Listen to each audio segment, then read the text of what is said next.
Salud, os damos la bienvenida a un nuevo episodio de OAFI Radio. Salud, bienestar y actualidad médica todas las semanas. Hoy vamos a hablar del estudio Picasso, el futuro de la artrosis de rodilla, y también nos vamos a centrar sobre la propiedad y herencias en personas con discapacidad. ¿Te interesa? Muy bien, pues empezamos.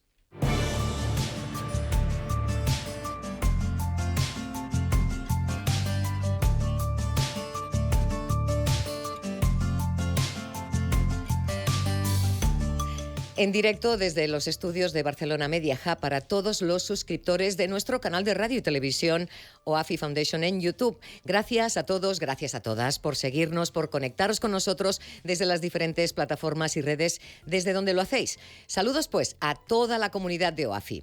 En el programa de hoy vamos a plantearnos la pregunta: ¿podemos frenar la artrosis? Sabemos que la terapéutica en artrosis es limitada, pero cada vez se abren nuevos horizontes en la búsqueda de nuevas maneras para reducir el dolor y frenar la progresión de la enfermedad. Esta semana vamos a conocer el estudio Picasso, impulsado por la Arthritis Foundation de la mano del doctor Miguel Otero, director asociado de investigación translacional, Centro de Medicina Regenerativa HSS. Además, también vamos a seguir explorando la salud y el bienestar, centrándonos en hogar, propiedad y derechos en pacientes y personas con discapacidad, junto a Alfons Catena, abogado y gerente en Senior Juris. Muy bien, antes, como es habitual, nos gusta reconocer aquellas cosas que han ido ocurriendo a lo largo de la semana, y lo primero que vamos a hacer es dar la bienvenida una semana más al doctor Vergés. Bienvenido.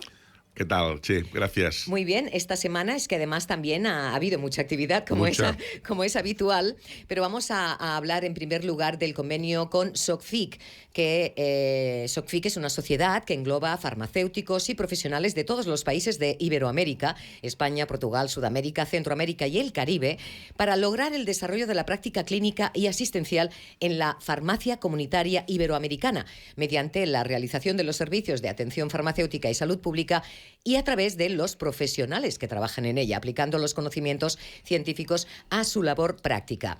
Muy bien, pues este convenio con SOCFIC incluye acciones como el desarrollo de estudios, la implementación de campañas de prevención y concienciación social, y también la creación de programas sociales con los que poder ayudar a los pacientes con patologías osteoarticulares desde las farmacias comunitarias iberoamericanas.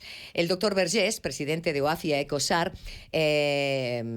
siempre ha reiterado sobre la importancia de la farmacia comunitaria en el tratamiento y en la prevención de la artrosis y la osteoporosis, así como también el acompañamiento al paciente, ¿no, doctor? Sí, absolutamente. Muy importante. De hecho, siempre nos hemos dicho que la farmacia comunitaria es el primer centro sanitario que acude normalmente la mayor parte de personas, ¿no? Que van pues a la farmacéutica, dijéramos, pues de su barrio, de su calle, ¿no? O farmacéutico, ¿no? Para pedir información o para a veces de dudas que pueda tener, o a veces incluso como una primera visita. Y el papel del farmacéutico comunitario y farmacéutica ha cambiado mucho en los últimos años. O sea, no es simplemente un dispensador de medicamentos, sino que además interviene, hace seguimiento, ayuda, ¿me entiendes? Y cada vez más pues son profesionales, porque son pues farmacéuticos con su carrera profesional, que piden más pues conocimiento, ¿no? Para poder atender mejor a sus pacientes, ¿no? Y son personas realmente muy entusiastas, y pienso que pues pueden ayudar muchísimo a nuestros pacientes, ¿no? Conjuntamente, evidentemente, con otros sanitarios, como los médicos o enfermerías, etcétera, ¿no? Claro, es un eslabón más en toda la cadena de cuidado, y la verdad es que hay que tenerlos muy en cuenta, porque pueden llegar a ser hasta incluso grandes amigos, grandes. Porque van siguiendo tu proceso, y en eso se ve que es una gran ayuda que tienes a mano. Nosotros ya dijéramos, firmamos el acuerdo el otro día, como bien comentabas, ¿no? Y su presidente, Jesús Gómez, es una persona que tengo un gran afecto personal y profesional durante en fin, hace muchos años que nos conocemos. Y bueno, nos hemos sentado y hemos visto cosas que podemos hacer conjuntamente, y que desde OAFI de ACOSAR, como pacientes de artrosis y osteoporosis, pues podemos ayudar, ¿no? a la farmacia comunitaria. En este sentido, pues ya estamos preparando varias actividades. De hecho, el día antes del Congreso Mundial de Artrosis, que será el 8º Congreso Mundial, que será en Barcelona, en el Auditorio AXA. El día antes ya haremos ya una reunión, precisamente, con todos los farmacéuticos comunitarios de esta sociedad, que abarca, como decías muy bien, España y Sudamérica, para hablar precisamente de la artrosis en la mujer, y etcétera, etcétera. O sea que tenemos programas de radio y televisión que ambos se pueden hacer, en fin. Entonces, son cosas que en fin, que estamos encantados de poder transmitir, y que realmente pues las farmacéuticas y farmacéuticos pues puedan tener también la visión nuestra como pacientes de, ¿me entiendes?, de las dos enfermedades, ¿no?, de la artrosis y la osteoporosis, y que sirvan a otras personas, ¿no? Hemos estado viendo fotografías también junto al doctor Jesús Gómez, Sí. el doctor Vergés, el presidente de SOCFIC, comenta que este convenio de colaboración fortalece el compromiso con la salud articular de todos los pacientes. La farmacia comunitaria, ya lo hemos comentado, desempeña un papel crucial en la promoción de la salud y la prevención de enfermedades, y a través de este acuerdo se va a poder ofrecer un apoyo más integral y más personalizado, asegurando que los pacientes reciban también la mejor atención posible para Correcto. mantener sus articulaciones saludables. Correcto. Bueno, pues seguiremos hablando de todo lo que conlleve este tipo de actividades que se pongan en marcha.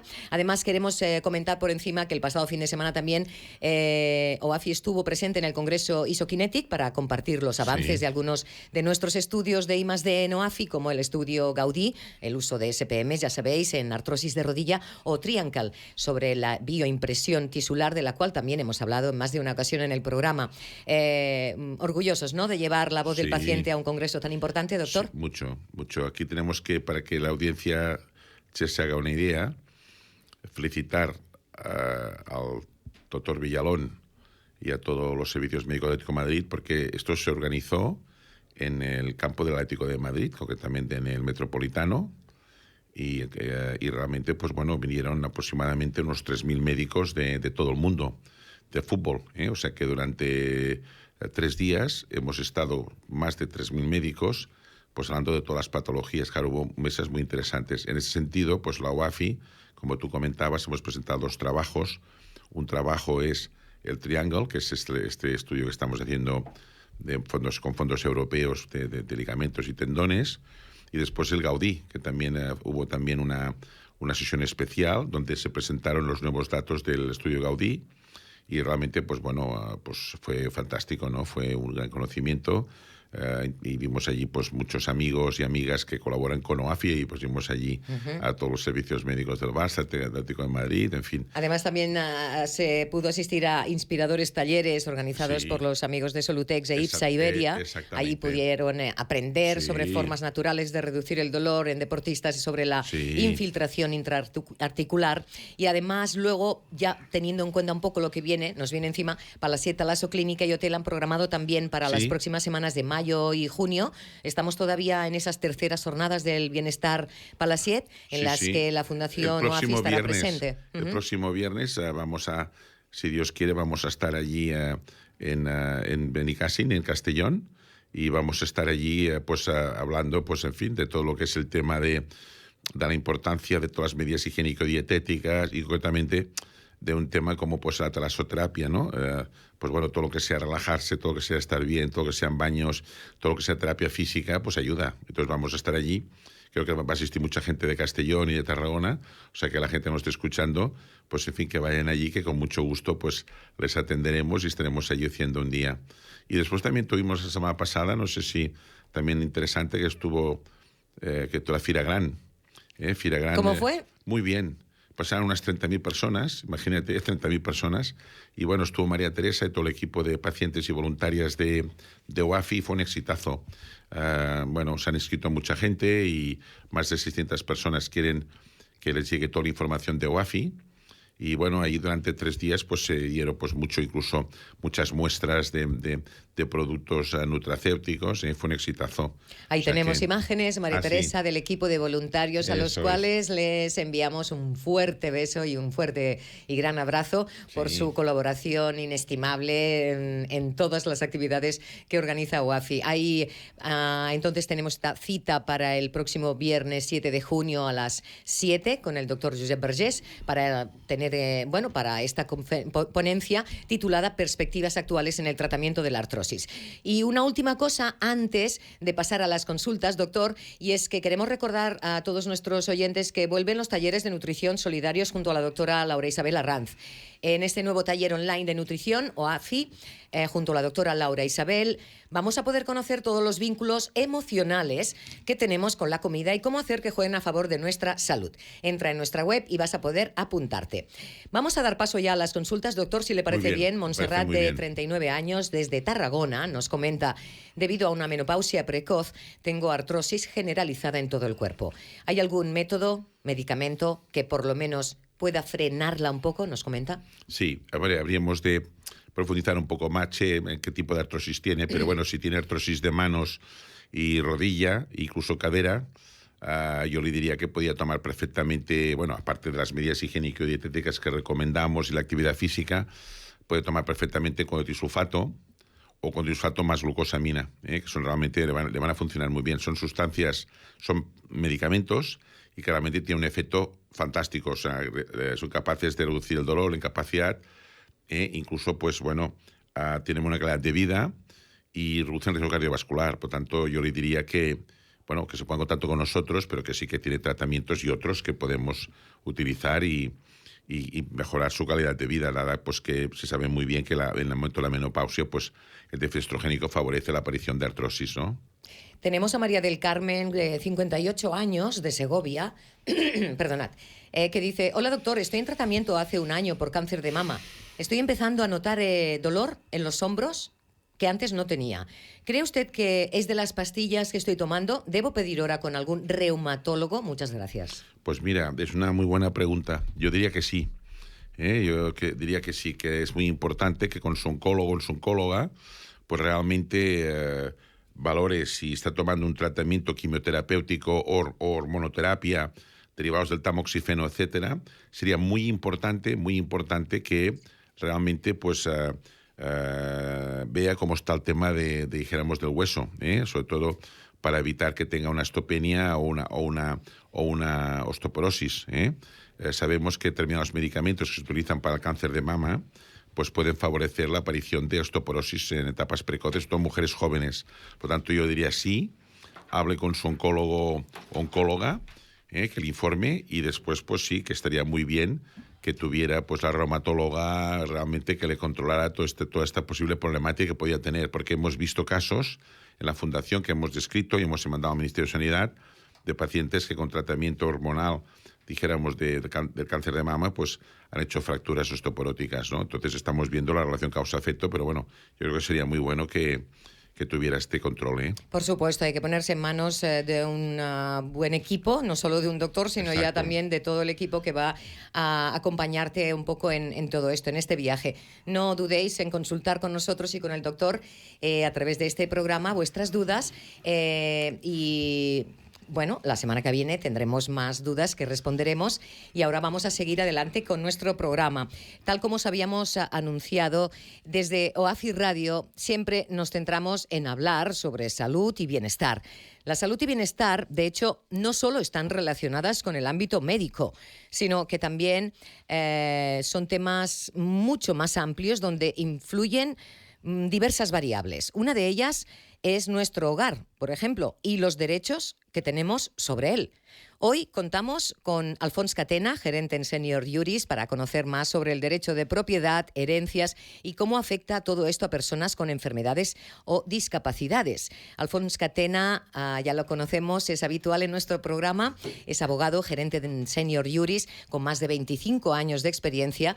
Su filosofía es la de adelantarse a los problemas, avanzar con un trato cercano, personalizado y honesto, y siempre preservando la autonomía y la dignidad de las personas mayores, sobre todo. Ya lo tenemos aquí, Alfons Catena. Bienvenido de nuevo, muchas gracias por volver al estudio. Muchas gracias y buenas tardes a todos.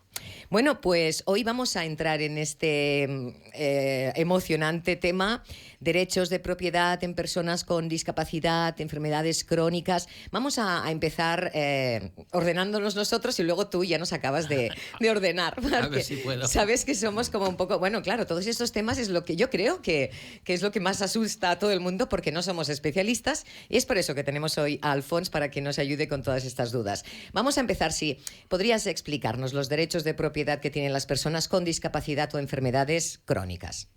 A ver, en principio, lo que hay que partir es que todos somos iguales ante la ley, por tanto, una persona con discapacidad ante un derecho de propiedad tendrá el mismo derecho que tendría cualquier otra persona sana. Por tanto, esa es la primera premisa de la que hay que partir. Otra cosa es que el día a día de la gestión de ese patrimonio tenga sus dificultades y, por tanto, como siempre hemos dicho desde la Fundación y desde este programa, la importancia de la planificación previa en las situaciones del día a día. Por tanto, hay que partir de esa idea. Una persona con discapacidad tiene el mismo derecho de propiedad, de usar y disponer de su patrimonio como cualquier otra persona. Entonces, entiendo que no existen leyes específicas que protejan estos derechos de estas personas. Eso es otra cosa. Bien, pues ahí vamos. Pero hay que partir de la primera idea, de que no hay discriminación. De acuerdo.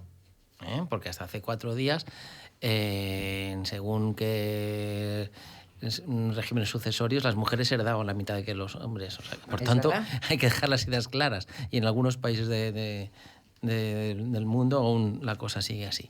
Por tanto, hay que partir de la idea de la igualdad. Otra cosa es que a la hora de la gestión del patrimonio de las personas con discapacidad, la ley prevea una serie de figuras que pueden ser en apoyo de esas personas con discapacidad. Una idea que a mí me parece muy interesante, que aunque en la práctica se utiliza relativamente poco, es la figura del patrimonio protegido. Por ejemplo, un padre y una madre que tengan varios hijos y uno de ellos tenga una situación de discapacidad, pueden decidir ya formar un patrimonio protegido para que ese patrimonio tenga una utilidad en beneficio del hijo discapacitado. También tengo que hacer un inciso curioso.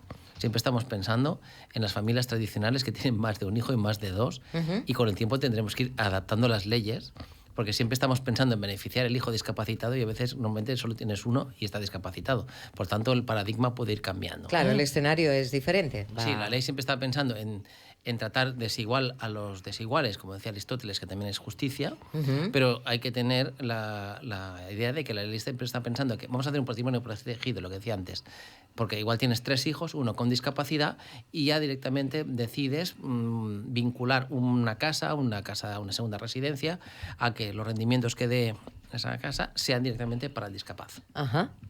Y por tanto, yo pienso que es una figura bastante desconocida. Insisto, la del patrimonio protegido se utiliza relativamente poco y sería una buena figura cuando hay más de un hijo y hay que planificar el futuro de este hijo discapacitado o esta hija discapacitada que va a heredar. Ese sería un instrumento útil. Bien, y es tal como comentas, Alfons, es algo que no se utiliza demasiado por desconocimiento por parte de la ciudadanía. Sí, en general se utiliza poco porque no se conoce y por tanto hay que aprovechar estos foros como el programa de la UAFI para ponerlo de manifiesto y que son figuras interesantes porque incluso a efectos fiscales que tendríamos que entrar en el detalle concreto de cada familia. Caso, ¿no? Sí, porque ahora aventurar el detalle fiscal o el beneficio fiscal de cada uno sería aventurado, pero sería importante tenerlo en cuenta porque tiene unos beneficios fiscales para la futura planificación de la herencia interesantes. Bueno, entonces, con algún ejemplo práctico, ¿podríamos acabarlo igual de ver, de entender? Sí, por Alfons. ejemplo, una familia que tiene... Vamos a el paradigma al revés, un piso en Madrid o en Barcelona y se trasladan a la costa donde tenían la segunda residencia. Se van a vivir los padres al apartamento en la playa y fijan como patrimonio protegido en favor del discapacitado el piso que tengan en Barcelona o tengan en Madrid. Ese piso que ya se fija, es como si fuera una mini fundación. Ese piso está afecto a un fin. ¿Y cuál es el fin? Proteger al discapacitado. Si ese piso se alquila y se arrienda y se obtiene un beneficio, ese patrimonio protegido irá directamente al discapacitado. Y por tanto ya puedes ir previendo, incluso falleciendo los dos padres, que ese patrimonio ya quede fijo. Ya no hay que luego repartir la herencia a ver si lo hacemos así, asá, o dependemos del mal humor de mi hermano mayor o de su mujer que que a veces, como decía uno de broma, dice, el peligroso no es la suegra en las familias, a veces es el cuñado o la cuñada. Hay los cuñados que Sí. parece que siempre tienen su papel estelar. Sí, los cuñados saben mucho de fútbol, de la todo. selección, del Barça, del Real Madrid, de medicina También. y de derecho. Por tanto, Y de leyes. un cuñado peligroso es un mal compañero de viaje. Bueno, entonces ya te ahorras la discusión. Has Claro. hecho el patrimonio protegido y ya está ahí. Incluso se aconseja que cuando se ha fijado un patrimonio protegido, ya prever que el hijo beneficiario de este patrimonio protegido puede acabar falleciendo por ley de vida y establecer las reglas de la sucesión en favor de los demás.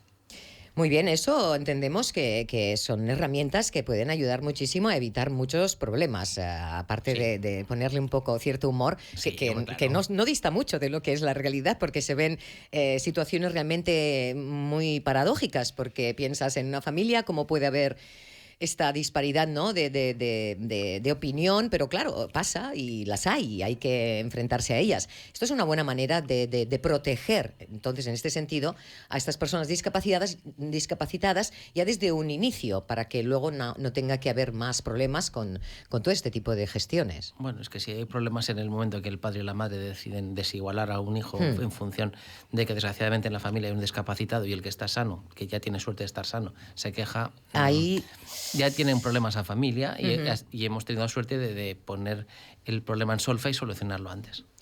vamos a seguir hablando sobre estas leyes que existen para proteger a las personas con discapacidad, también en la compra, en la venta, en el alquiler de propiedades, ¿no? Sí, por ejemplo, hay una cosa interesante en la mayoría de las comunidades autónomas, cuando una persona con más de un tanto por ciento de discapacidad, normalmente más del 33%, en según qué casos, y a veces en algunas ocasiones más del 65%, porque tendríamos que ir comunidad por comunidad, la compraventa tiene un tipo impositivo más bajo. En vez de abonar el 10% del impuesto de transmisiones patrimoniales, se abona el 5%. En vez del 10, un 5. Un 5. Y tiene que ser una vivienda que se va a destinar a vivienda habitual, por tanto no es una vivienda especulativa. Lo digo porque Claro, está ahí, entonces ya empezaría... se aplicaría el 10%. Es decir, si compras el piso y a los 2 días lo alquilas teniendo la discapacidad, para sacarle un rendimiento, la oficina tributaria correspondiente te hará una revisión y te aplicará, en vez del 5, te aplicará el 10. Alfonso, ahora, perdona que... Ahora que dices, depende de la comunidad, que hay muchas diferencias entre comunidades, pues esto es importante saberlo. O sea... Bueno, a ver, el impuesto de transmisiones patrimoniales en Cataluña es el 10%, creo que en Madrid están en el 6%. O sea que hay diferencias, sí. Hay diferencias, sí, porque lo que no pueden las comunidades autónomas es derogar los impuestos, pero dentro de unas horquillas, los impuestos cedidos. Estoy hablando de impuesto de transmisiones, impuesto de sucesiones, impuesto de actos jurídicos documentados. Las comunidades autónomas pueden modular el tipo impositivo en función de las decisiones políticas que se tomen en cada momento. Muy bien.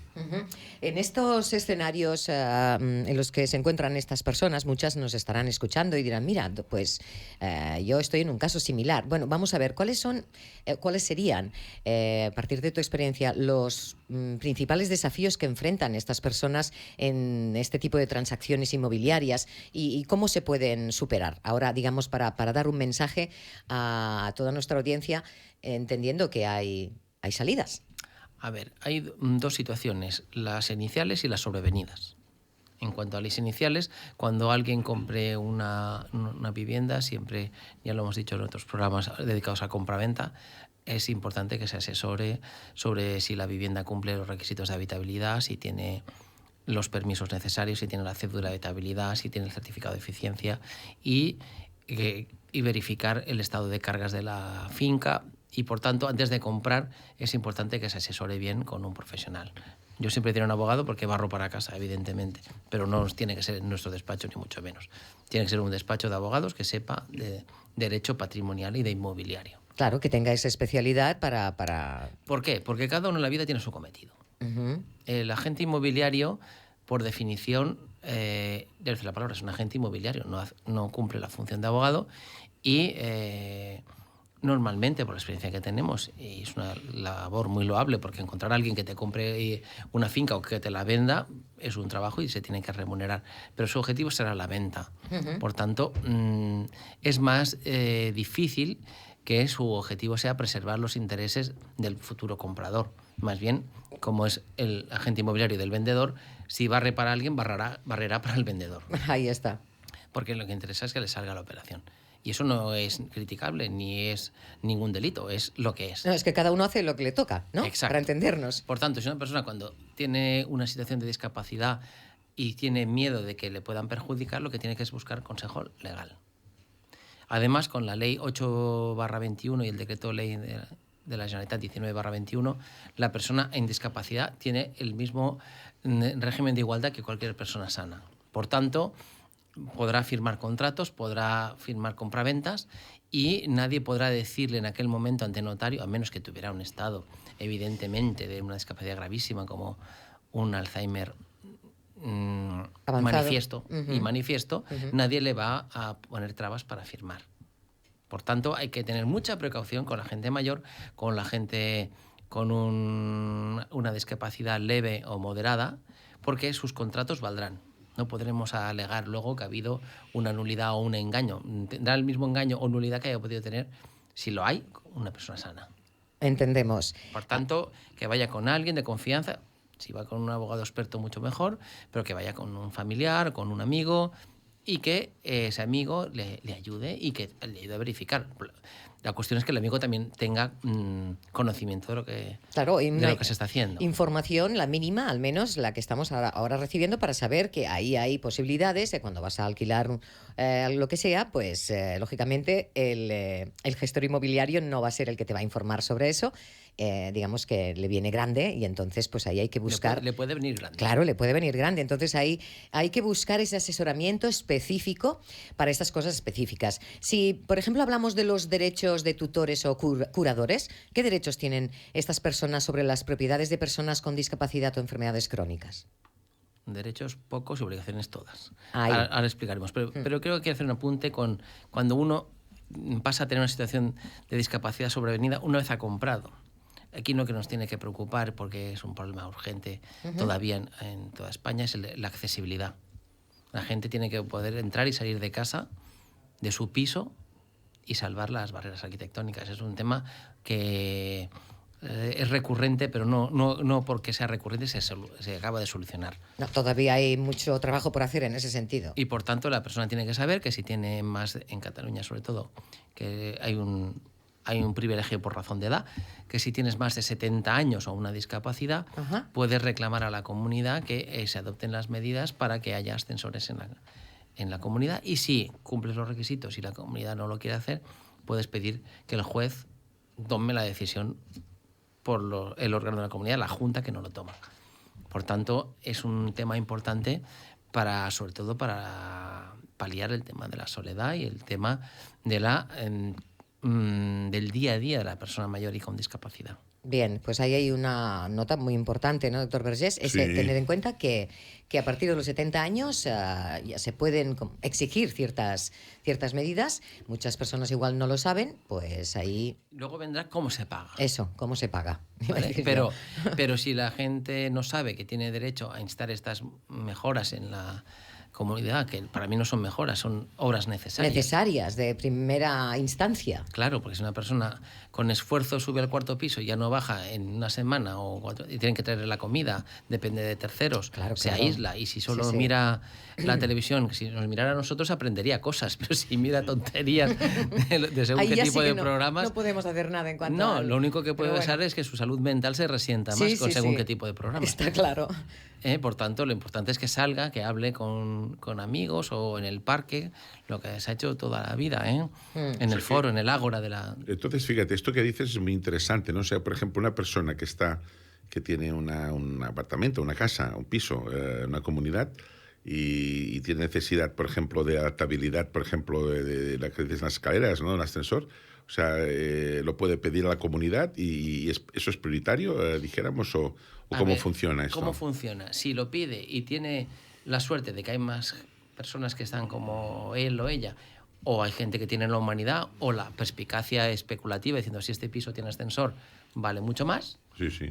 Si tiene el acuerdo de la mayoría, el 50% más uno, ese acuerdo es vinculante para todos. Sí. Si no lo hay, tendría que acudir al juez y en el caso concreto de Cataluña, el Código Civil catalán lo que establece es que el juez puede dictaminar cómo se pagan esas obras y en qué proporciones. Claro, ahí estará un poco más el asunto de como una vez en un caso concreto y voy adelantando. Sí, porque así nos sirve. Una vez nos encontramos en una situación así límite y el acuerdo que yo propuse, a cambio de que no se pelearan los 30 vecinos, hace muchos años, fue que los de la planta baja, primera y segunda, pagaran algo menos, porque teóricamente eran los menos proclives a utilizar el ascensor y los más contrarios a tener que pagar la cuota. ¿Tiene su lógica? Tiene su lógica. Bueno, el del tercero le dije que un día se podía lastimar en un accidente de tráfico, quedar paralítico y entonces necesitaba el ascensor. O sea, el único que teóricamente no iba a necesitar el ascensor nunca es el de la planta baja. Claro. ¿Vale? Pero les convencí de con un apoyo económico a las obras menor y el tercero, cuarto y el quinto que pagaran más. Y conseguimos lo más importante, que se instaló el ascensor y no se pelearon. Pues ahí es donde vamos, ¿no? A buscar soluciones. A buscar soluciones, claro. Sí, y escenarios que beneficien a la gran mayoría. Exacto. Claro, es curioso porque, no, a mí no me hace falta. Bueno, vale, pero estás en esta comunidad, vas a tener que hacer esfuerzos para entender que la situación es esta, ¿no? Sí, pero lo que le hizo pensar a aquella persona que votaba en contra fue el hecho de que podía darse un golpe con la moto y necesitar la silla de ruedas. Es imaginarse en un nuevo escenario, con 30 que alguien años, se lo recuerde. Con 30 años, silla de ruedas y no poder subir a casa o no poder bajar. Pues mal asunto. Sí, le hizo cambiar el voto, ¿eh? Sí, claro. No, yo lo entiendo. En cuanto, claro, empiezas a tener en cuenta algunas cuestiones que igual ni piensas, claro. Es que es automático. Y dices, bueno, pues quizás sí, igual no me pasará nada, pero al menos voy a estar haciendo algo por si pasará. Que esa es la parte de la prevención tan importante. Por eso decía, las incapacidades previas, asesorarse, y las sobrevenidas, informarse y defenderse. Bueno, entonces estamos hablando de esas obligaciones, que son muchas, las que tienen las personas, los tutores, los curadores, y bueno, no sé si en cuanto a... O sea, ¿cómo se asegura que los tutores o curadores actúen en el mejor interés de estas personas? Hay dos maneras de enfocarlo. Uno, hacerlo preventivamente y designar dentro de tu entorno a la persona que tú creas de más confianza con las cautelas necesarias. Es decir, yo podría hacer mi representante para si un día pierdo la capacidad al doctor Vergés, pero si tiene que vender mi casa le podría decir que Che tiene que saberlo porque Che le echará un ojo y mirará si el doctor Vergés está vendiendo a un precio de mercado o está haciendo una operación especulativa por lo bajo porque se lo está vendiendo al equipo de producción. Ajá. Y eso sería una solución. Es decir, alguien de confianza, pero con alguna cautela, como mínimo de información. La obligación de notificar, oye, voy a vender el piso de Alfons, que lo necesitamos para pagarle la residencia. Ajá. Y Che dice, pues, ¿por cuánto lo estás vendiendo? Oh, este piso está en la calle Balmes, 600.000 euros. Bueno, un poco barato, porque valen 800.000. Pero es que no encontramos a nadie y llevamos un año. Sería una manera. La otra manera, cuando no ha habido una planificación previa, es el juez quien tiene que autorizarlo y el juez lo que pide para dar la autorización judicial es que haya una previa necesidad que se tiene que demostrar. Es decir, si el doctor Vergés, como tuviera que pedirle al juez una autorización para vender mi piso de la calle Balmes, tendría que demostrar que, por ejemplo, me he quedado impedido, que me he quedado discapacitado o soy un gran inválido y que necesito, más allá de lo que pueda cobrar de la pensión, una persona que me venga a cuidar la casa. Y además se tendría que aportar un informe pericial del valor de mercado de la vivienda. Entonces, si no tenemos el requisito de la necesidad ni acreditamos que el valor es de mercado, el juez no autorizará directamente. Estamos hablando de casos de minusvalías, casos, podemos entender que, bueno, a partir de un estado, evidentemente, de no movilidad, de no poder valerte por ti mismo. Pero cuando estamos hablando de las personas mayores, hay muchas de ellas que se encontrarán en esta situación. Sin embargo, hay otras que gozarán quizá un poco de mejor salud y igual pueden ir por su propio pie, pueden hacer ciertas cosas. Pero bueno, están ahí a partir de una cierta edad. Ya tienes la artrosis de turno que te acompaña, ya tienes los dolores, ya tienes todas estas, bueno, cuestiones que te impiden tener una vida como más independiente, ¿no? En ese sentido, ahí también hay como muchos vacíos o la gente mayor... La ley tiene un tratamiento bastante similar. Incluso cuando redacta el legislador la ley, se dice discapacitado o persona mayor de 70 años. Bien. O discapacitado o persona mayor Es decir, que el tratamiento más o menos tiende a ser igualitario en ese sentido. Por tanto, lo que acabo de decir de mí, si estuviera discapacitado y me tuviera que vender el patrimonio del doctor Vergés, también puede ser de una persona mayor que ha perdido la capacidad mental porque tiene un deterioro cognitivo avanzado. Bien. Por tanto, sería más o menos la misma solución. La diferencia es que, teóricamente, todos de los que estamos aquí podríamos firmar lo que dijimos la otra vez en la otra sesión, un poder preventivo en prevención de que me encontrara en situación de discapacidad o que yo no pudiera firmar y que alguien firmara por mí. El problema es que siempre tenemos que tener a alguien de confianza que nos sustituya en caso de. Claro. E incluso para temas sanitarios, que me parece que me habíais dicho que me queríais preguntar sobre temas sanitarios, incluso sobre la aplicación de la ley de la eutanasia. Es decir, que siempre, desgraciadamente, donde no llega uno, tiene que haber otra persona. Claro, que dé la cara o que esté ahí para... Bueno, pues ya que ha abierto el tema, vamos a ello un poco, cómo está... de hecho, hasta hace poco no se ha hablado de la posibilidad de poder pedir la eutanasia. Ahora mismo vamos a contar a nuestros oyentes cómo está la situación y cómo se puede gestionar algo así.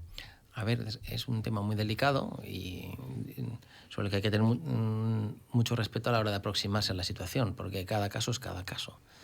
Lo que sí hay que tener en cuenta es que la legislación se ha aprobado, el Tribunal Constitucional la ha validado en cuanto a su constitucionalidad y se está aplicando de manera firme en toda España.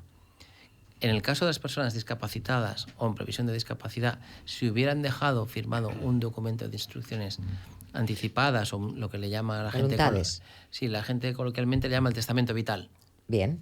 Donde indica quién puede, llegado el caso de encontrarse en una situación eutanásica, que pida la prestación por él, el médico tendrá que tramitar el expediente.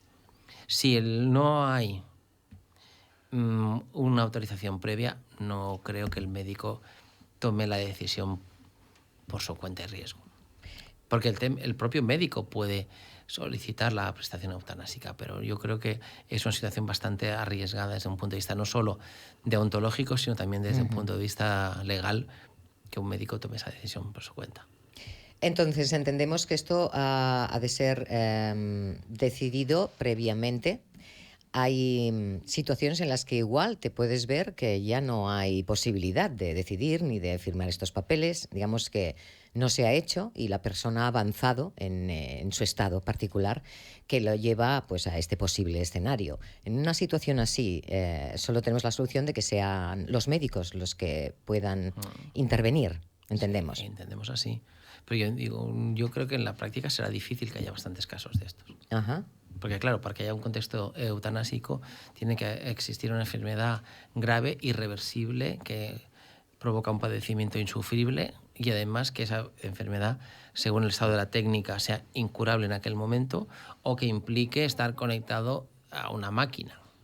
Es decir, a un soporte vital. Artificial vital, claro. ¿No? Por tanto, la persona en plena conciencia puede solicitar que se le aplique la prestación y seguir todo el trámite a través de su primer médico de cabecera, que el médico de cabecera le informará de que existen tratamientos paliativos para que no tenga que tomar esa decisión, tiene que volverlo a pedir en pasados 15 días. Bien. Y tienen que al final decidir si se cumplen los requisitos o no para poder llevar a cabo la prestación de eutanasia, que es directamente o inyectar una sustancia a la persona o darle una medicación expresa, bueno, que medicación es un poco en contrasentido. Administrarle una pastilla o administrarle un fármaco que le implica la muerte. Por tanto, si una persona en previsión de una discapacidad, estoy pensando en gente que pueda tener ELA, y no voy a decir nombres porque todos tenemos en la cabeza mucha gente, y si esa persona ha afirmado ante notario que confía en su mujer o en su hermano para que, llegado el caso, solicite la eutanasia, se podrá seguir el tratamiento. Y lo que hay que dejar claro, que discapacitado o no, la solicitud de eutanasia no implica automáticamente que haya un reconocimiento por parte de la Comisión de Ética que de cada una de las comunidades autónomas. Tendrá que decidir un comité de ética que está formado por médicos y por juristas. Cada caso particular. Cada caso particular. Cada caso particular. Entonces, entendemos que estos son situaciones en las que, si hay gente que nos está escuchando y ha pasado o está pasando por algo así, es realmente difícil, pero de sobrellevar, pero entendemos que con ayuda legal siempre es más sencillo, porque nos podemos ir encontrando, por lo que has explicado, Alfons, nos podemos ir encontrando más problemas. Supongo que en una situación en la que puede estar viviendo una familia, nos lo imaginamos, problemas de este tipo, lo mejor es ahorrárselos. Entonces, sí, lo que pasa es que tener la cabeza muy fría y tener un entorno suficientemente fuerte o inteligente emocionalmente e inteligente del todo, por decirlo de manera, para que pueda acompañarte en este viaje o en cualquier otro viaje. Claro. En el sentido, me refiero que tienes que tener un entorno que te entienda, te comprenda y que ejecute bien, porque y eso no es fácil. Hay que interpretar muy bien, ¿no? Sí, pues, y el que te ayude, que tenga... Pues he dicho inteligencia no solo emocional, sino de la otra, porque puede apoyarte mucho, pero luego a la hora de la verdad ser una persona que no cumpla con tus expectativas, y eso no es fácil. Bien, en este caso, entonces, con las voluntades o con este testamento vital ya estaría mucho trabajo hecho. Es decir, que podemos avanzarnos, podemos prevenir y podemos tener este documento ya firmado, sí. E incluso en edades tempranas, cuando no tienes ninguna enfermedad, pero sabes que si tú puedes llegar a encontrarte en una situación así, sabes y tienes muy claro cómo quieres... que sea tu final y que tú puedas decidirlo. Ahí lo entendemos. Es que incluso nosotros en el despacho tenemos un caso de un matrimonio de segundas que se han casado, cada uno divorciado sus respectivos y respectivas, y que se han otorgado este documento mutuo y recíprocamente. Sobre todo porque una de ellas es doctora y él es arquitecto, y claro, me imagino que uno de los temas recurrentes en casa debe ser cómo has pasado el día hoy, pues me ha pasado esto, me ha pasado aquello, y no quieren que les pase lo que la mujer le contaba a él que le pasaba cada día. Me vinieron a pedir consejo y, aplicando la normativa y la ley reciente, pues hicimos este camino, que no es muy habitual, la verdad. No es muy habitual. Te voy a preguntar si esto era... lo más habitual. Yo creo que no. De todas maneras, tampoco tengo toda la información, pero... Sí, ya cuesta que la gente haga testamento porque asocia que le estás diciendo que se va a morir. Ya. El tema de la prestación eutanásica aún continúa siendo más tabú. Yo creo que de todas maneras es un tema que ha llevado todo su proceso natural, o quizás hubiera tenido que ser antes, como otros países donde ya llevan mucho tiempo con otro tipo... No tanto, pero más tiempo. Entonces, digamos que somos un poco jóvenes, ¿no?, en esto, sí. Alfons. Pero bueno, hemos aprendido de otros países que llevan, digamos, que ventaja en este sentido. Bueno, la ley española es más conservadora. Sí, eso ya lo sabemos. ¿Hay algún país que consideres tú como así el más avanzado en esto, Fons? No, yo no digo que sea más avanzado, digo más conservadora en los trámites. En los trámites. Bueno, claro. Es decir, hay países, creo que es Bélgica, que solo con una petición es suficiente. Claro, aquí te refieres que aquí el trámite administrativo es lento, muy difícil, ¿no? Es difícil. Es lento y que propicia precisamente para, me imagino, salvar algún escollo de inconstitucionalidad, porque el Tribunal Constitucional y la Constitución tienen uno de sus artículos más principales, es el derecho a la vida, y para que no se entendiera que la nueva normativa de la eutanasia iba contra ese derecho, establecen unos trámites a seguir, que siempre puedes desdecirte de lo que estás haciendo. Eso siempre. Siempre, claro. Menos cuando... Bueno, claro, cuando ya no se puede. Claro. Que ya no se puede. Por supuesto. No, pero vengo a referir que durante todo el proceso puedes desistir de la petición. Obviamente, nadie te va a obligar, una vez has iniciado el trámite, a que se lleve a cabo finalmente. Bueno, eso también es un factor a tener en cuenta, porque igual hay mucha gente que no lo sabía. O sea, siempre te puedes echar atrás, para decirlo claramente. No, y no solo por eso, porque a ver, de esa manera... si había alguien que podía haber dicho que eso era una manera de provocar en según qué personas mayores un proceso de eliminación, por decirlo de una manera, de personas mayores, como algún comentarista en su momento yo leí, pues no, la ley sigue unos trámites que teóricamente tienen que ayudar a que ese proceso de toma de decisión sea lo más razonado, objetivo y frío posible. Bueno, hay posibilidades de que todos estos trámites, de que toda esta lentitud de la parte, digamos, de esta parte se agilice, cambie. No. O sea que hay que avanzarse, prevenir, tener en cuenta que este escenario puede darse, hacer estos papeles, tenerlos preparados y siempre puedes tirarte atrás. O sea que siempre va a ser mejor tener las cosas hechas. Pero, tal como nos comentas, Alfons, hay poca cultura en este sentido, digamos, en nuestro país, y la gente no piensa, lo deja todo para el último momento cuando ya no hay tanto tiempo de reacción y, bueno, se necesitan... Bueno, tampoco a veces, no sé, a veces dudo si es bueno o es malo. Bueno, yo no estoy diciendo, yo no juzgo a nadie yo nada. lo digo porque tengo... Me yo, refiero... si tengo 10 segundos, diré una cosa y luego seguimos. No, sí, por supuesto. Ustedes mandan.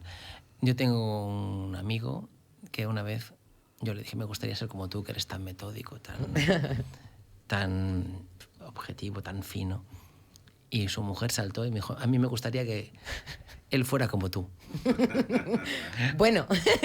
Digo, ¿qué quieres decir? Dice que es metódico hasta en casa, claro, para todo. Que es insoportable, de metódico, ¿no? Bueno, pues, y yo que conozco poco a Alfons, pero ya he tenido oportunidad de hablar contigo, muchas veces pienso, me gustaría ser como Alfons en muchas cosas. Gracias. Porque, claro, hay personas que somos de otro tipo y no tenemos tan en cuenta cuestiones que luego a la hora de la verdad pueden ser muy importantes, ¿no? Yo simplemente decir que mi madre siempre me lo decía esto, y mi padre también, ¿no? Pero solo mi madre decía la importancia de tener un buen abogado o una buena abogada que realmente te aconseje cuando estás bien y cuando tengas las cosas bien. Quiero decirte, no, que a veces, ¿no? Muchas veces ya os llegan los temas mal hechos, tarde, no sé si me entiendes, ¿no? Por lo tanto, a veces un buen consejo, o sea, preventivo, ¿me entiendes?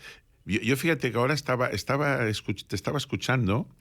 Y estos días están haciendo una serie por TV3, ¿no? que es en fin, que no tiene nada que ver con esto, ¿no? Pero en un pueblo, ¿no? Pues que realmente ha habido asesinatos, ¿no? Por el tema de las herencias, ¿no? Sí. ¿Me entiendes? Y por un pueblo, bueno, en fin, una cosa increíble, ¿no? Que ha habido allí lo que ha pasado en ese pueblo, ¿no? Que por cierto se ha puesto de moda y mucha gente va allí a hacer turismo, me decían el otro día, ¿no? Que también, pero en fin.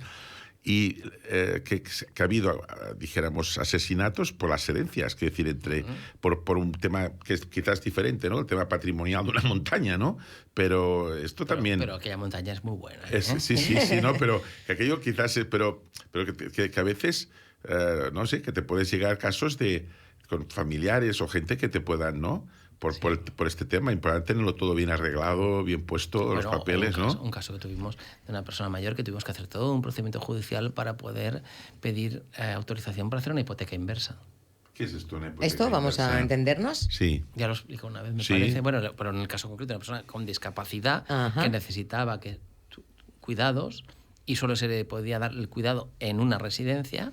Tuvimos que pedir presupuesto a la residencia del coste a 2 años vista o 3 medio. Entiendo. Vale. No lo sabía yo. Y pedir al juez de Sardañola, que es una población que está cerca de Barcelona, porque la finca estaba en el distrito judicial de Sardañola del Vallès, pedir autorización para que el hijo pudiera dar en garantía la vivienda y que la entidad financiera aportara una cantidad cada mes que junto con la pensión que percibía la señora mayor, en junto daba para poder pagar la residencia.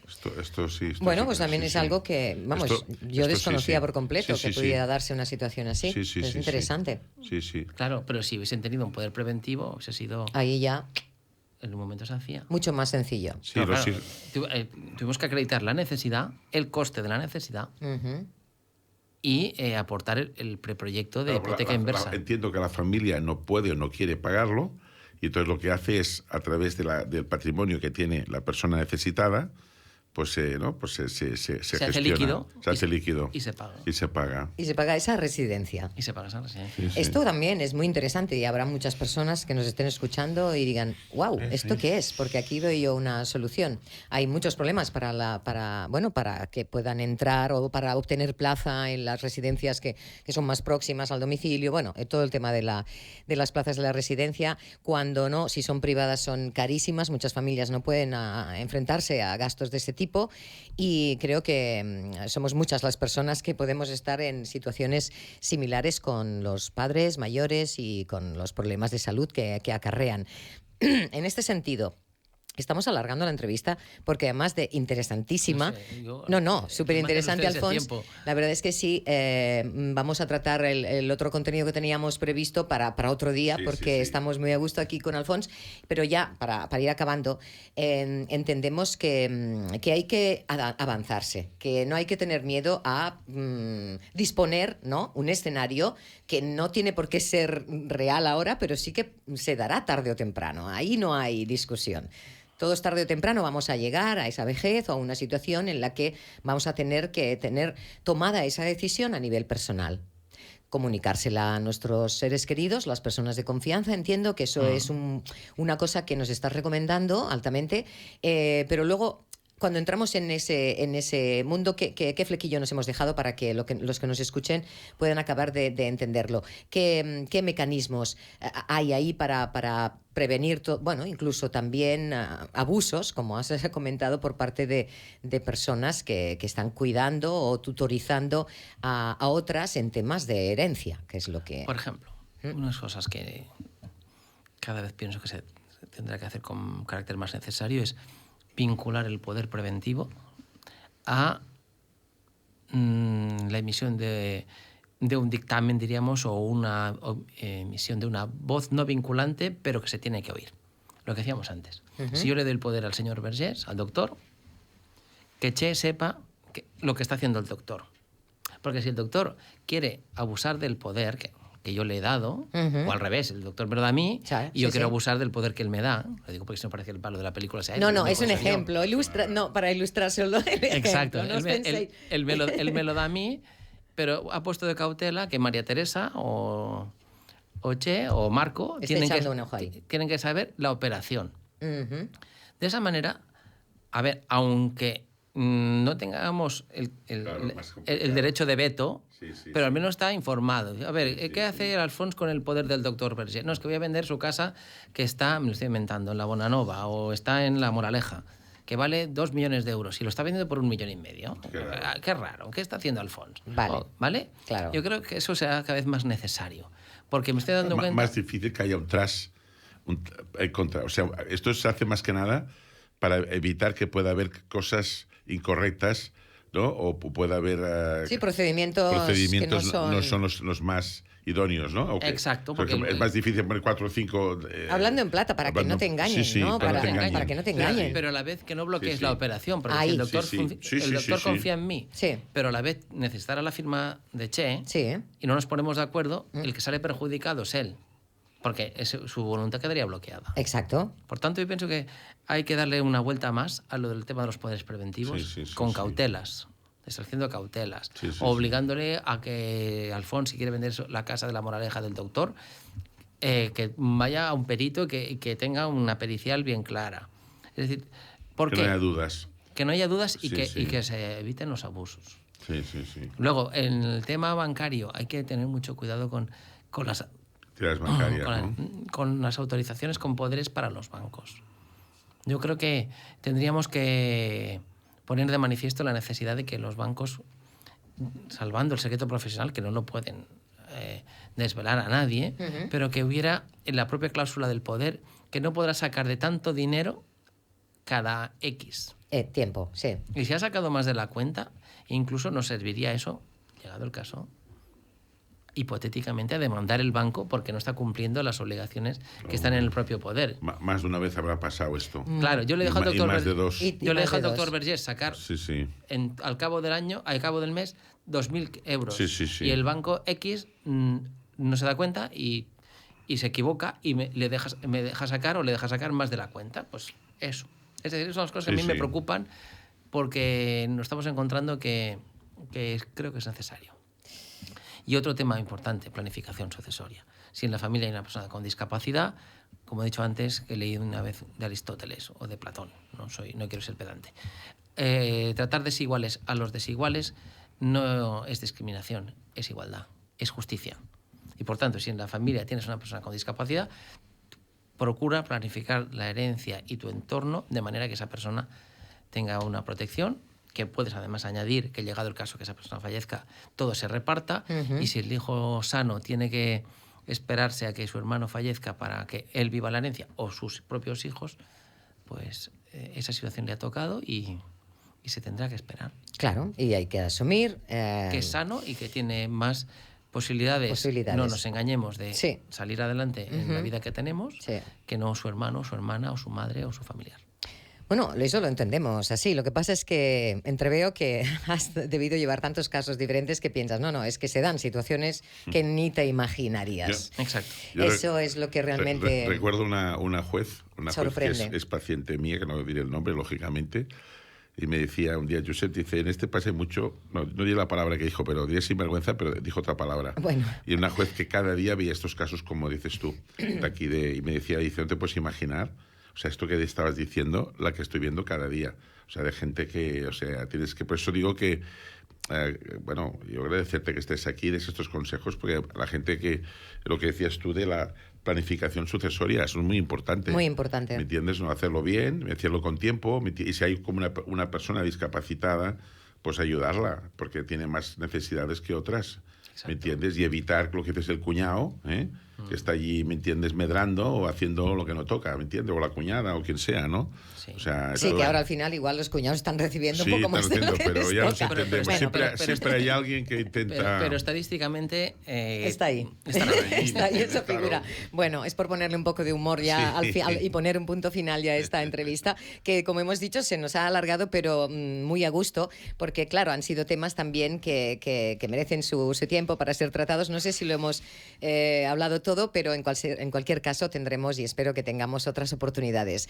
Muchísimas gracias a Alfons Catena por estar de nuevo en el programa y os recordamos a todos que Senior Juris son especialistas en derecho para mayores, en el campo del derecho sanitario, profundizando en esta rama que surge también como soporte fundamental a los derechos del enfermo. Es un grupo de abogados bajo la dirección de Alfons Catena Oliva que cuenta con más de 30 años de experiencia en el mundo legal y económico.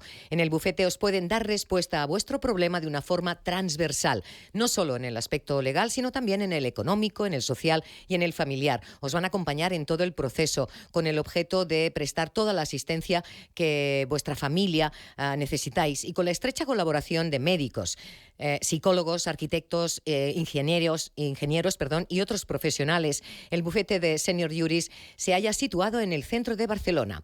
Allí los vais a encontrar, pero también vas a poder llamar a este teléfono que tienes en pantalla, 937313122, o bien poner un email a consulta@seniorjuris, ahí lo veis en pantalla, para comentar vuestro caso. Ahí os van a hacer presupuestos si es necesario y van a estar a vuestro lado.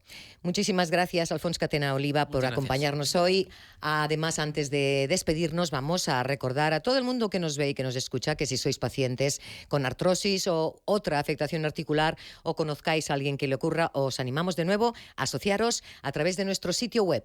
Ahí es muy sencillo y además también si tienes alguna pregunta o quieres una segunda opinión, puedes acudir también a la consulta solidaria gratuita, además, del Dr. Vergés en Barcelona y en Madrid. O si es tu caso, también online. Ahí tienes la dirección, info@oafifoundation.com, o bien puedes llamar al teléfono 93 159 40 15. Antes de irnos, te hacemos una pregunta. ¿Sufres de dolor articular? ¿La artrosis te limita en tu día a día? ¿Tienes alguna fractura, fisura o algún tipo de inflamación? ¿Arrastras quizá un edema óseo? Si has respondido que sí a alguna de estas preguntas y llevas tiempo de fisio en fisio intentando encontrar un tratamiento que funcione, escucha atentamente. Magnetolid.